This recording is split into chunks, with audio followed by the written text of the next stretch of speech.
দুদু ভাই আবার কেঁপিছে হাসনাত আবদুল্লাহর উপরে।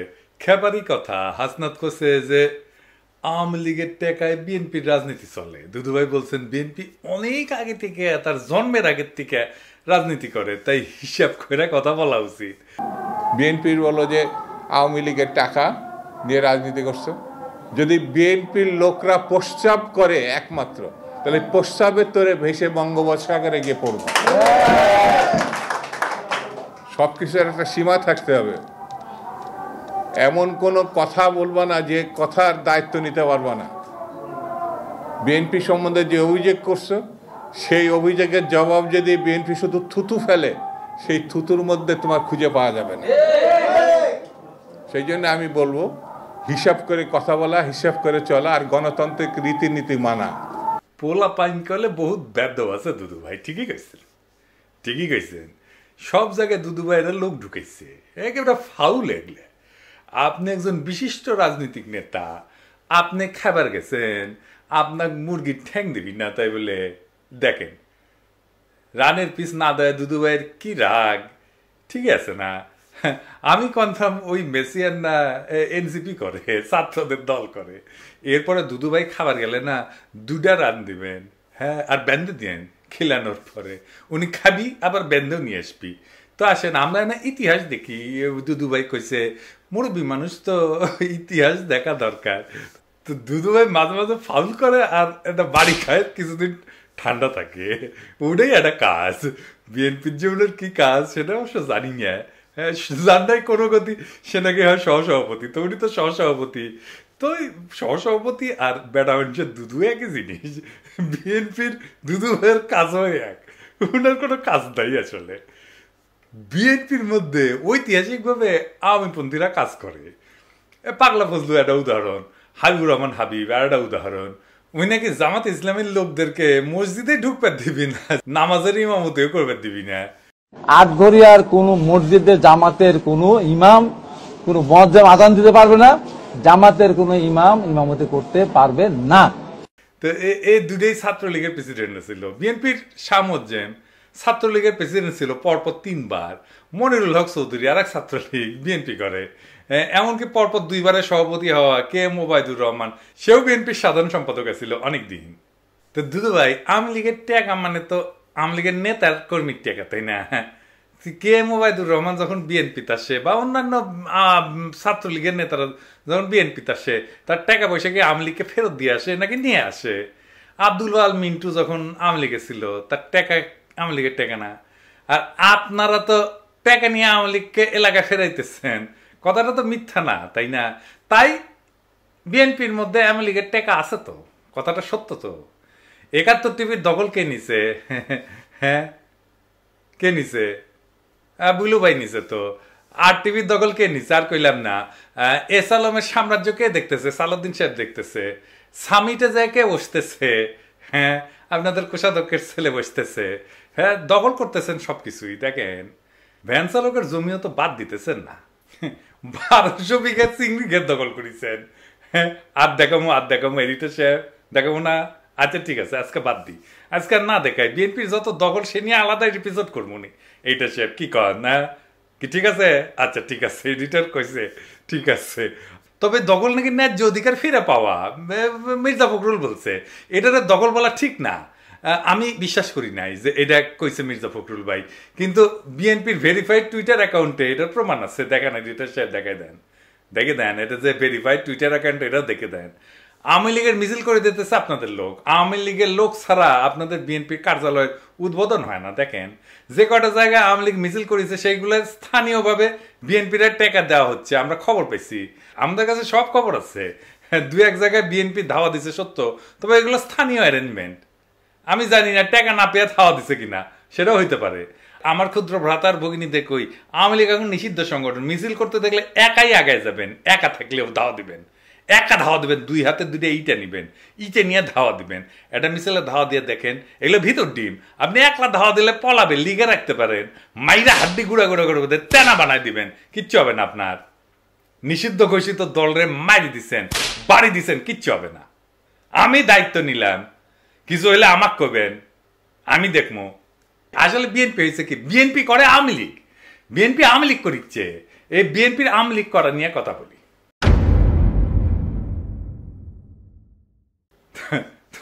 যাই মানে এখন মনে হচ্ছে যে বিএনপি আসলে যে আওয়ামী লীগ করে এটা কি কথা কইলাম আর বুঝাই কই।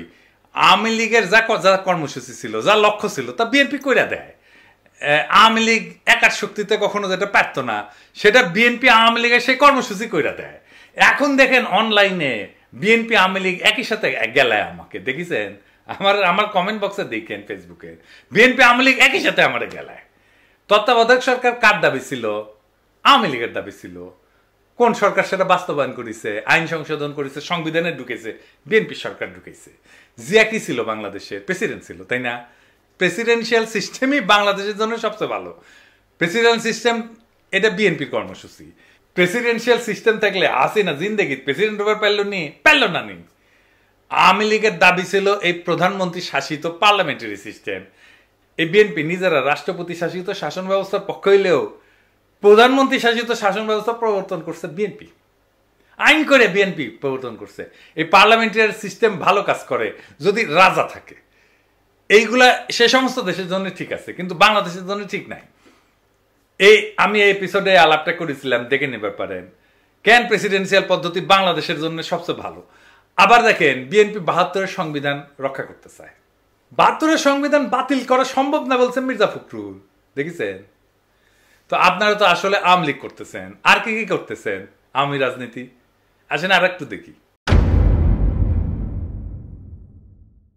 অসাম্প্রদায়িক বাংলাদেশ গড়া ছিল আওয়ামী লীগের রাজনীতি, আপনারা সেটাই করতে চান। এই দেশে অসাম্প্রদায়িক বাংলাদেশ আর বিএনপি লেখা সার্চ দেন না গুগলে, দেখেন বিএনপির কোন নেতা বলে নাই এটা। তারেক রহমান পর্যন্ত বলেছে আওয়ামী লীগ মুক্তিযুদ্ধের চেতনার বাংলাদেশ গড়তে চায়, বিএনপিও তাই চায়, দেখেছেন? তো বিএনপির তফাৎ থেকে আওয়ামী লীগ থেকে বিএনপিতে বিলুপ্ত হচ্ছে আওয়ামী লীগ, দেখেছেন? আপনারাই ডাকতেছেন আওয়ামী লীগদের বিএনপি করার জন্য। হ্যাঁ দেখেন সব নেতাই ডাকিচ্ছে আর কি, রিজভি ভাই ডাকিচ্ছে, আমি খুশিও ডাকিচ্ছে, সবাই ডাকিচ্ছে। যান যান লাইন ধরেন, বিএনপির লাইন ধরেন। সালাউদ্দিন কাদের চৌধুরী কইছিল যে আওয়ামী লীগ একটা আশ্চর্য মেশিন, সব রাজাকার ঢুকাইলে মুক্তিযোদ্ধা বেড়ায়। তো এরকম বিএনপি একটা আশ্চর্য মেশিন হয়েছে, সব আওয়ামী লীগ ঢুকাইলে বিএনপি হয়ে বেড়াবে। রবীন্দ্রনাথ শুনলে কাজ হয়ে পড়ে বিএনপি, দেখেছেন?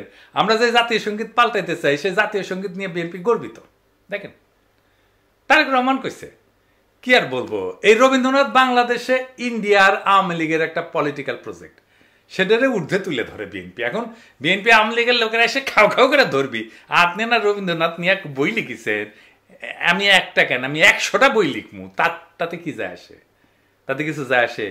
জাতীয় সঙ্গীত একটা পলিটিক্যাল কোশ্চেন, একটা জাতির আত্মপরিচয়। আমি তো বদলিয়ারের কবিতা পছন্দ করি, রবীন্দ্রনাথ বাদী দেন, তা আমি কি বদলিয়ারের কবিতা নিয়ে এসে জাতীয় সঙ্গীত বানামু? হ্যাঁ বেকুব গুলা। আমি তো ইকবালের কবিতা পছন্দ করি, তো আল্লামা ইকবালের কবিতা নিয়ে এসে কি আমি বাংলাদেশে জাতীয় সঙ্গীত বানাবো? হ্যাঁ ফাইনালি ইসলাম প্রশ্নে বিএনপি ইন্ডিয়ার যেটা প্রজেক্ট, সেই প্রজেক্টের মধ্যে যা ঢুকেছে। আসেন এটা একটু বুঝে দেখি। বিএনপি সবসময় ইসলাম প্রশ্নে একটা নমনীয় শ্রদ্ধামূলক অবস্থান নিত সৃষ্টির সময় থেকে, জিয়াউর রহমানের আমল থেকে। কিন্তু বেশ কিছুদিন থেকে একটা শক্তিশালী ধারা বিএনপির মধ্যে কাজ করতেছে, যারা মনে করে ইসলামপন্থী ধারা, বিশেষ করে জামাত ইসলামীর সঙ্গে বিএনপির সঙ্গ ত্যাগ করা উচিত। এইটা বাস্তবায়িত হয়েছে পূর্ণাঙ্গভাবে হাসিনা পতনের পরে। দল হিসাবে ইসলাম প্রশ্নে বিএনপি কিভাবে নীতিগত কৌশলগতভাবে মোকাবেলা করবে তা নিয়ে অবশ্যই তারা সিদ্ধান্ত নিতে পারে। কিন্তু একটা জিনিস বুঝতে হবে বাংলাদেশের সবাইকে, যারা রাজনীতি করতে চায়, যারা ভবিষ্যতের রাজনীতি করবে সবাইকে, সেটা হইতেছে আদর্শগত মর্মের দিক থেকে বাংলাদেশের বর্তমান এবং আগামী রাজনীতির নির্ধারক হচ্ছে ইসলাম প্রশ্ন। এটাকে এড়ায় যাওয়ার উপায় নাই, যেভাবেই বলেন না কেন এটাকে এড়ায় যেতে পারবেন না। মর্মের দিক থেকে বাংলাদেশের আগামী রাজনীতির এইটাই নির্ধারক প্রশ্ন, আপনি চান বা না চান। পাশ্চাত্য লিবারাল রাজনীতির কাঠামোর মধ্যে বাংলাদেশের সংখ্যাগরিষ্ঠ জনগণের ধর্মীয় আবেগ, সংবেদনা, স্বপ্ন, সংকল্প বিএনপি তার জাতীয়তাবাদী রাজনীতির বয়ানের মধ্যে কিভাবে অন্তর্ভুক্ত করবে সেটা একটা বুদ্ধিভিত্তিক কাজ হইতে পারত, সাহায্য নিতে পারত। সেটা তো নিবে না, ওরা সবার থেকে বেশি বুঝে। এটা একটা খুব ইন্টেলেকচুয়াল ট্যাকটিক্যাল কৌশলগত কাজ হইতো, বলাই বাহুল্য। বিএনপি সেটা করতে সক্ষম না, এটা তাদের কম্য না, তারা বুঝাই দিছে এটা তারা পারবে না। সেকুলার ইসলামপন্থীদের জোটে একসঙ্গে ধরে রেখা শেখ হাসিনার শাসনের বিপরীতে বিএনপি একটা সময় পর্যন্ত দাঁড়িয়ে থাকতে পারছিল। কতক্ষণ? যখন খালেদা জিয়া ক্ষমতায় ছিল, যখন খালেদা জিয়া নেতৃত্বে ছিল। সেটা লিবারেল রাজনীতির সংস্কৃতির দিক থেকে একটা খুব বড় সাফল্য ছিল। ইন্ডিয়া এই সাফল্যটা নস্যাৎ করতে বদ্ধপরিকর ছিল। তারা পরিকল্পনা করছে। ইন্ডিয়ার এই কৌশল শুধু জামাত ইসলামকে বিএনপি থেকে বিচ্ছিন্ন করে না, মূলত ভারতীয় আধিপত্যবাদের বিপরীতে ধর্মনিরপেক্ষতাপন্থী এবং ভারতীয় আধিপত্যবাদের বিরুদ্ধে সেকুলারপন্থী এবং ইসলামপন্থীদের সম্ভাব্য ঐক্যের যে কোনো সম্ভাবনা ভারত নস্যাৎ করে দিতে চায়। 20 দলীয় জোটের মধ্যে এই ঐক্যের একটা বীজ ছিল। এটার অঙ্কুরেই বিনষ্ট করা ছিল ভারতের রাজনীতির একটা বিরাট কৌশল। বিএনপি এবং ইসলামপন্থীদের মধ্যে ফাটল ধরানো, সেই জন্য শেখ হাসিনা বাম এদের একটা অন্যতম কৌশল ছিল। ফ্যাসিবাদের বিরুদ্ধে জুলাই আগস্ট বিপ্লবে এই যে সেকুলার বাম ইসলামপন্থীদের ঐক্য, এটা খুবই তাৎপর্যপূর্ণ রাজনৈতিক সন্ধি ছিল। এর বিপদ বুঝবার বিচক্ষণতা ভারতের আছে। এই রাজনৈতিক সন্ধির বীজ জাতীয় রাজনীতির সম্ভাব্য দিক নির্দেশক হয়ে ওঠার আগেই ভারতকে সমূলে নষ্ট করে দিল বিএনপিকে দিয়া। ভারত তার বিপদের ক্ষেত্রগুলোকে বাস পাখির মতো চোখ এনে ধরতে পারে বাংলাদেশে।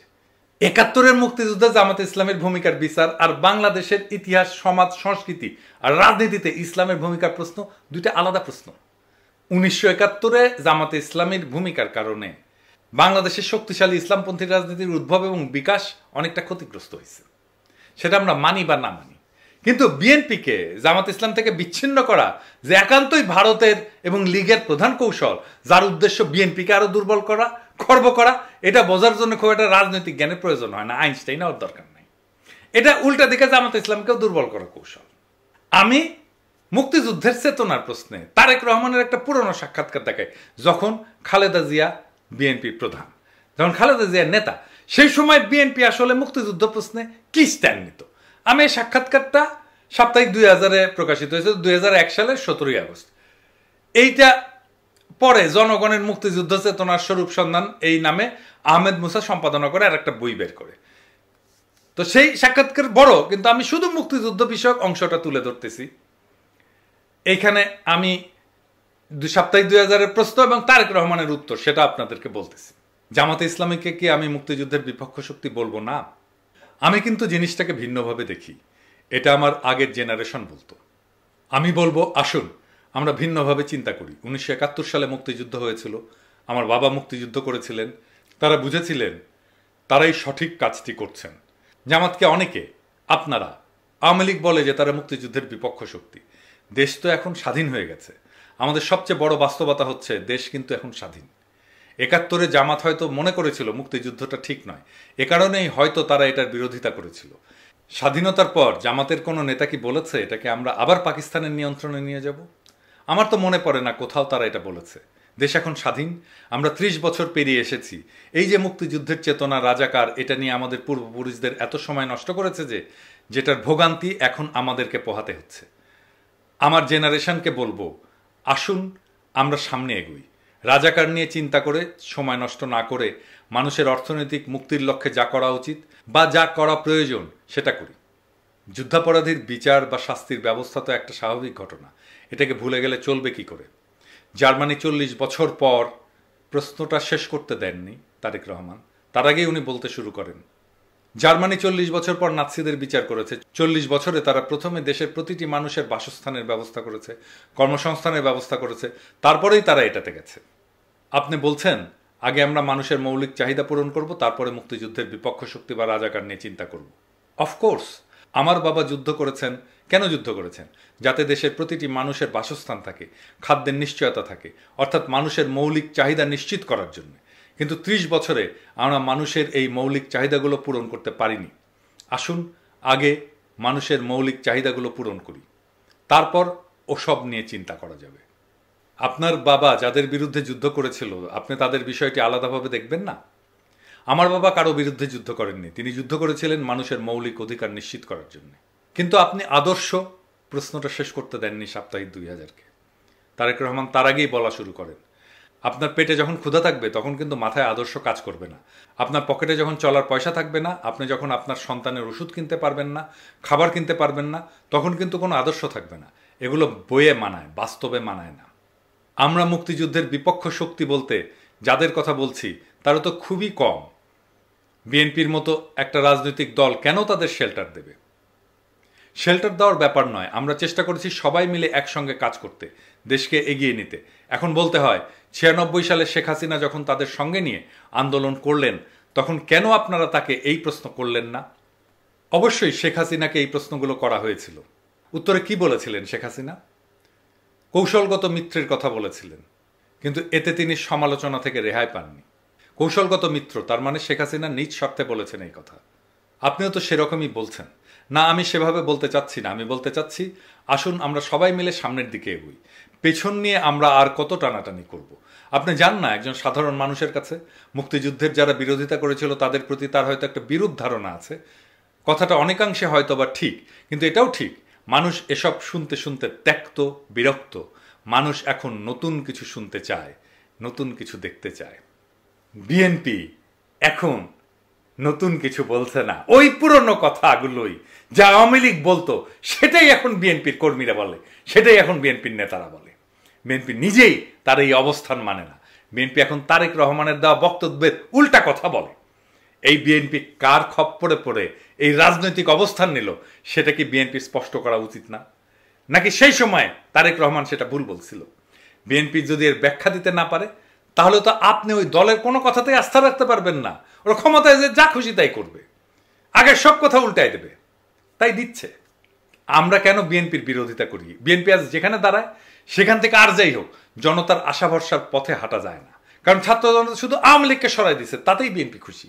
কিন্তু বিএনপি আওয়ামী লীগকে ছুঁড়ে ফেলে দিতে চায় না। তাদের নীতি, ইতিহাস, তাদের বয়ান, এমনকি তাদের ভাষা বিএনপির গলায় উঠে আসে। জিয়া যে রাষ্ট্রপতির শাসন ব্যবস্থার কথা বলছিলেন, বিএনপি আবার সংসদীয় ব্যবস্থা বন্ধ না করে। যে জিয়া ৭২-এর সংবিধানকে বাতিল করে দিছিল, এখন সেই বিএনপি ৭২-কে রক্ষার কথা বলে। যে বিএনপি অসাম্প্রদায়িকতার নামে আওয়ামী লীগের হাইব্রিড বয়ানকে সামনে রেখা ইসলামী মূল্যবোধ থেকে সরে যায়, সে কি করে জনগণের প্রতিনিধিত্ব করবে? এটি কি পরিবর্তন, নাকি এক বিব্রতকর পুনরাবৃত্তি? বিএনপি একটা নকল বিকল্প, যেখানে পুরাতনের পোশাকে নতুন কিছু সাজানোর ব্যর্থ চেষ্টা চলে। যারা আওয়ামী দুঃশাসনের বিরুদ্ধে এক বুক আশা নিয়ে বিএনপির দিকে তাকাইছিল, অথচ এখন দেখে ওদের পাতে ভাত কম, কিন্তু বকবকা নিয়ে আওয়ামী বুলি আগের চেয়ে বেশি। ফ্যাসিস্ট হাসিনার জন্ম কিন্তু বিএনপির ব্যর্থতা থেকেই।